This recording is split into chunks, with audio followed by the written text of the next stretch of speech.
दोस्तों, एक तरफ जहां मालदीव छोटा सा देश होकर भी भारत से पंगा ले रहा है, वहीं दूसरी तरफ भारत की तरफ से कुछ ऐसी तैयारियां चल रही हैं जिससे मालदीव की चिंता बढ़ने लगी है। और जब से मालदीव ने अपने तेवर दिखाने शुरू किए हैं, तभी से भारत और श्रीलंका के रिलेशन को एक नई मजबूती मिलना शुरू हो गई है। क्योंकि जहां पिछले कुछ दिनों में भारत की तरफ से पुणे गैस के द्वारा श्रीलंका में एलपीजी प्रोजेक्ट सेटअप किया गया, वहीं अब भारत के द्वारा श्रीलंका में एलएनजी की सप्लाई बढ़ने जा रही है।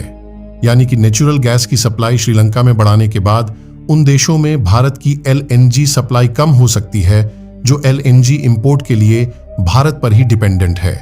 इसीलिए मालदीव की चिंता बढ़ने लगी है, क्योंकि मालदीव एलएनजी का इंपोर्ट मेनली भारत से ही करता है।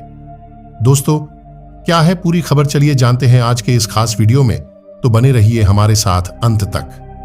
दरअसल नेपाल, श्रीलंका, भूटान समेत मालदीव और बांग्लादेश जैसे भारत के पड़ोसी देशों में एलएनजी यानी कि नेचुरल गैस की सप्लाई भारत के द्वारा ही किया जाता है। वैसे तो डायरेक्टली भारत के द्वारा एलएनजी की सप्लाई अभी तक इन देशों को नहीं होती थी, लेकिन इनडायरेक्टली यह देश भारत से एलएनजी इंपोर्ट करते हैं। और देखा जाए तो इन सभी देशों को भारत के द्वारा सस्ते दामों में नेचुरल गैस का एक्सपोर्ट किया जाता है। अगर ऐसे में भारत के द्वारा नेचुरल गैस की सप्लाई बंद कर दी जाए तो इन देशों में एलपीजी और सीएनजी जैसी गैस की आपूर्ति नहीं हो सकती। और श्रीलंका ने पिछले कुछ दिनों में जिस तरह से भारत का साथ दिया है, उससे भारत भी श्रीलंका की मदद करने में कोई कसर नहीं छोड़ रहा है। और इसीलिए भारत के द्वारा श्रीलंका में एलएनजी यानी कि नेचुरल गैस की सप्लाई को बढ़ाया जा रहा है। बिजनेस लाइन की एक रिपोर्ट के मुताबिक भारत की जानी मानी natural gas supplier company Petronet Sri Lanka में एलएनजी की सप्लाई को शुरू करने जा रही है। और कमाल की बात यह है कि श्रीलंका को भारत के द्वारा डायरेक्टली एलएनजी की सप्लाई की जाएगी और इसे डायरेक्टली पाइपलाइन के थ्रू सप्लाई किया जाएगा, जिससे ट्रांसपोर्टेशन कॉस्ट को बचाया जा सकता है। और देखा जाए तो भारत और श्रीलंका के बीच यह एक लॉन्ग टर्म एग्रीमेंट होने वाला है, जिसके कारण श्रीलंका में एलएनजी सप्लाई करने की तैयारी पाइपलाइन के थ्रू की जा रही है। आपको बता दें कि पिछले साल 2023 में भारत और मालदीव के बीच कुछ डील हुई थी, जिसमें इस साल यानी कि 2024 में भारत मालदीव को नेचुरल गैस की सप्लाई करने वाला था। लेकिन मालदीव का चीन की गोद में बैठकर भारत को तेवर दिखाने का अंजाम उल्टा उसी पर भारी पड़ चुका है। फिलहाल भारत और श्रीलंका के बीच एलएनजी के लिए फाइनल की गई इस डील को देखा जाए तो इसमें भारत की पेट्रोनेट एलएनजी श्रीलंका में हर साल 300 मेगावाट कैपेसिटी की नेचुरल गैस सप्लाई करने का काम करेगी। शुरुआती दौर में तो एलएनजी की सप्लाई कंटेनर के द्वारा की जाएगी, जिसमें भारत और श्रीलंका के आइलैंड के बीच शिपिंग के माध्यम से आसानी से नेचुरल गैस की सप्लाई करने का प्लान बनाया गया है। लेकिन कुछ दिनों बाद इसे पाइपलाइन के जरिए भेजने का काम किया जाएगा, क्योंकि यह एक लॉन्ग टर्म एग्रीमेंट है, तो इससे ट्रांसपोर्टेशन कॉस्ट बचाई जा सकती है। आपको बता दें कि श्रीलंका में ऑलरेडी एक 300 मेगावाट क्षमता वाली रिफाइनरी प्लांट को सेटअप किया जा चुका है, जहां पर श्रीलंका के पास रिफाइन करने के लिए गैस मौजूद नहीं है। यानी कि देखा जाए तो श्रीलंका में इस समय नेचुरल गैस की डिमांड काफी ज्यादा है और यह भारत के लिए एक अच्छा कदम साबित हो सकता है। भारत और श्रीलंका के बीच इस डील में कंटेनर के माध्यम से भारत और श्रीलंका के सबसे नजदीकी आइलैंड द्वारा सप्लाई की जाएगी।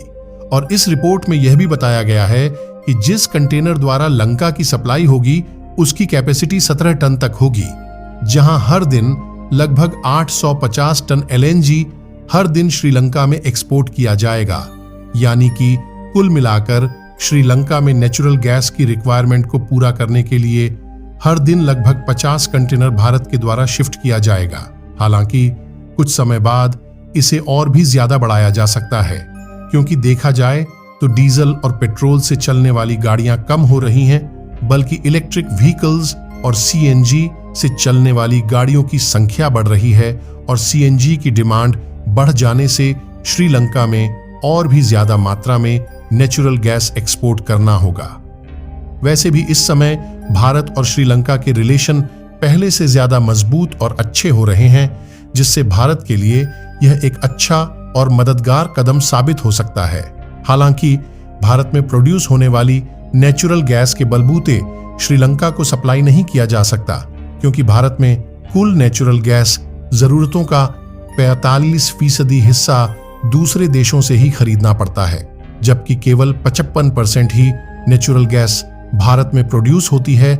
और इसीलिए भारत उन देशों में नेचुरल गैस इंपोर्ट करने का मौका तलाश रहा था जहां से सस्ते दामों में नेचुरल गैस भारत को मिल सके, जिसके लिए भारत को यही मौका कतर में मिल गया है, जो कि भारत को आने वाले 20 सालों तक सस्ते दामों में नेचुरल गैस बेचने के लिए तैयार हो गए हैं। आपको बता दें कि कतर के अलावा भारत रूस, अमेरिका और सऊदी अरब जैसे देशों से भी नेचुरल गैस का आयात करता है, लेकिन इन देशों से नेचुरल गैस इंपोर्ट करने के लिए ज्यादा कॉस्ट पे करना पड़ता है। और भारत को जो मौका कतर ने दिया, भारत ने इस मौके का फायदा उठाते हुए आने वाले 20 सालों तक के लिए नेचुरल गैस को इंपोर्ट करने की डील को फाइनल कर लिया है, जिसमें $7 बिलियन की नेचुरल गैस खरीदने की डील को फाइनलाइज किया गया है, जहां हर साल लगभग 7.5 मिलियन टन LNG को भारत की पेट्रोनेट कतर से खरीदने का काम करेगी। और देखा जाए तो कतर से जो नेचुरल गैस इंपोर्ट की जाएगी वह भारत की जरूरत से कहीं ज्यादा है, यानी कि भारत की जरूरत के अलावा जो नेचुरल गैस बचेगी उसे श्रीलंका में बेच दिया जाएगा। इसके अलावा नेचुरल गैस की कुछ मात्रा भारत में रिफाइन करके LPG और CNG जैसी गैसों को भी दूसरे देशों में एक्सपोर्ट किया जाएगा। यहां तक कि इस समय भी भारत से यूरोपीय देशों समेत मिडिल ईस्ट के देशों में LPG का एक्सपोर्ट किया जाता है। इसके अलावा भारत की जानी मानी कंपनी अदानी टोटल गैस ने नेचुरल गैस को प्राइमरी फ्यूल बनाने की तैयारी शुरू कर दिया है, जिसमें अदानी ग्रुप LNG रिफाइनरीज का सेटअप तैयार करने जा रही है, जिससे भारत में ज्यादा मात्रा में नेचुरल गैस रिफाइन हो सकेगी और ज्यादा मात्रा में LNG रिफाइन करके हम दूसरे देशों में भी LPG और CNG जैसी गैसों के एक्सपोर्ट को बढ़ाने वाले हैं। नेचुरल गैस रिफाइनरी को बढ़ाने के बाद ज्यादातर यूरोपीय देश भारत से ही LPG और CNG का इंपोर्ट करेंगे, क्योंकि इस समय यूरोपीय देशों के साथ भारत के ट्रेड रिलेशंस बढ़ते ही जा रहे हैं। और अगर यूरोप में एक्सपोर्ट होने वाले पेट्रोलियम प्रोडक्ट की बात करें तो ये हर महीने बढ़ता ही जा रहा है, और भारत के आगे बढ़ने की रफ्तार जितनी ज्यादा तेज हो रही है, मालदीव उतनी तेजी के साथ पिछड़ता जा रहा है, क्योंकि भारत ने इस समय मालदीव से अपने हाथ को पूरी तरह से पीछे खींच लिया है और नए नए देश भारत के साथ जुड़ते हुए जा रहे हैं। हाल ही में एक रिपोर्ट सामने निकलकर आई थी जिसमें बताया गया कि मालदीव इस समय भारी कर्ज में डूब चुका है, जिससे यह भी देखने को मिल सकता है कि जल्द ही चीन मालदीव के आइलैंड पर कब्जा शुरू कर दे। बाकी आप लोगों का क्या सोचना है कि मालदीव जल्द ही चीन के जाल में फंसने वाला है या नहीं? अपनी राय कमेंट में जरूर बताएं। मिलते हैं आपसे अगले वीडियो में, तब तक के लिए नमस्कार।